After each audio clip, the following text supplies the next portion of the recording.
अब हम इस वीडियो में स्वर्ग संधि की पहला भेद है या पहली जो संधि है वह दीर्घ स्वर्ग संधि, इसका अध्ययन करेंगे। दीर्घ स्वर्ग संधि के कुछ नियम चलते हैं।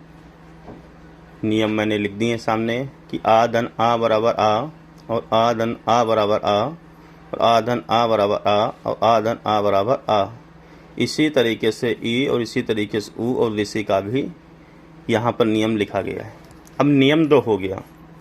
सबसे बड़ी समस्या ये होती है कि छात्र और जो बनाने वाले वो ये कहते हैं कि आपको आता है, आपके सामने शब्द दे दिया, आपने उसका विच्छेद कर दिया।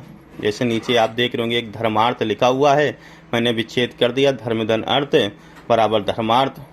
ठीक है, तो ये आपने कर लिया। लेकिन जिसको नहीं आता उसे कैसे पता कि धर्मार्थ को धर्म की जगह से ही आप विखंडित करेंगे या अलग करेंगे। कुशासन में कुश धन आसन से कर दिया, तो ऐसे कुशासन में कुशास धन अन भी कर सकते थे, ऐसा क्यों नहीं किया? ये कई सारे प्रश्न उठते हैं। तो देखिए, संधि विच्छेद को करते समय या बनाते समय, विच्छेदन करते समय कुछ चीज़ें आपको अपने दिमाग से ध्यान रखना पड़ेगा। जैसे किसी शब्द का विच्छेद करते हैं तो ऐसे विच्छेद करते हैं कि जो विच्छेदन हो, जो 2 अलग शब्द निकले उनका कुछ अर्थ निकल रहा हो, कुछ सार्थक अर्थ हो, तो उसी जगह से हम विच्छेदन करते हैं। इस धर्मार्थ का देखिए, धर्मार्थ के धर्म और अर्थ, जो धर्म का अर्थ हो वो धर्मार्थ है। कुशासन कुश धन आसन, कुश का आसन कुशासन, तो जितने भी विच्छेदन होते हैं उनका दोनों का कुछ ना कुछ शाब्दिक अर्थ होता है। इस जगह से हम लोग विच्छेदन तभी करते हैं, कहीं से भी विच्छेदन नहीं किया जा सकता। ठीक है, और सबसे अच्छी चीज़ ये है कि विच्छेदन करते समय आपको ये ध्यान रखना है कि उसी समय जब आप विच्छेदन करेंगे तो विच्छेदन करते समय आप ये देखें कि जो शब्द है, शब्द से पहचाने कि ये कौन सी संधि हो सकती है। अगर संधि आपने पहचान ली तो नियम भी आपको याद है। जब संधि और नियम आपके पास आ गए तो विच्छेदन करने में समस्या नहीं होती है। नाम मात्र 1% भली समस्या वरना नहीं होती। जैसे यहाँ पर आपके सामने नियम लिख दिया मैंने, और धर्मार्थ है।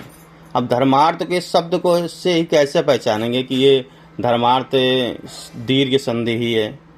और भी संधियाँ हो सकती हैं, गुण संधि भी हो सकती है।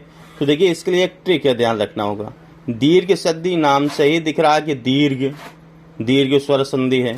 दीर्घ स्वर संधि का मतलब है कि इन संधियों के शब्दों में, एक ट्रिक है ये हम जो आपको बता रहे हैं, कि इन संधियों के शब्दों में बड़ा आ, बड़ी ई, बड़ा ऊ या ऋषि ही आएगा।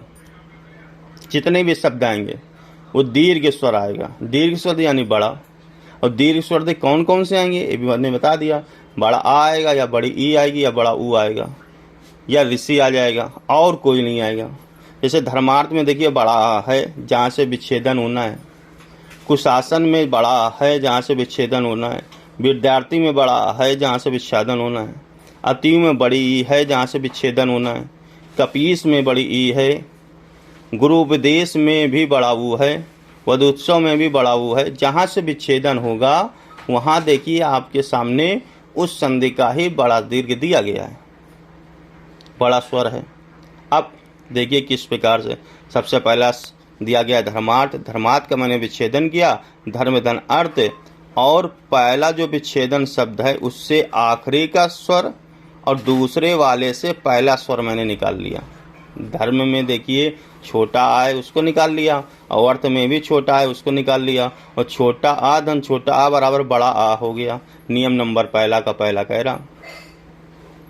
कुशासन में कुश धन आसन, पहला जो शब्द दिया गया है उससे बड़ा दिया गया है तो उससे छोटा आ निकाल लिया, और दूसरे शब्द में बड़ा आ दिया गया, बड़ा आ निकाल लिया, दोनों मिल करके बड़ा हो जाता है। नियम नंबर 2 लिखा हुआ है। विद्यार्थी में भी इसी तरीके से है कि विद्या धन अर्थी, विद्या में बड़ा है और अर्थी में छोटा है, मिल के बड़ा आ हो गया। नियम नंबर आपका हो गया 3। इसी तरीके से विद्यालय में आप देख लीजिए, विद्या धनालय, बड़ा आ निकला और इधर से भी बड़ा आ निकला, बराबर बड़ा आ हो गया। इसी तरीके से आपका ई का भी विच्छेदन दिया गया है। अतियु है, अति धन यू हो गया। पहले शब्द से छोटी ई, दूसरे शब्द से छोटी ई निकल के बड़ी ई हो गई। कपीस में कपि धन ईस, छोटी ई निकला बड़ी ई निकला, बड़ी ई हो गई।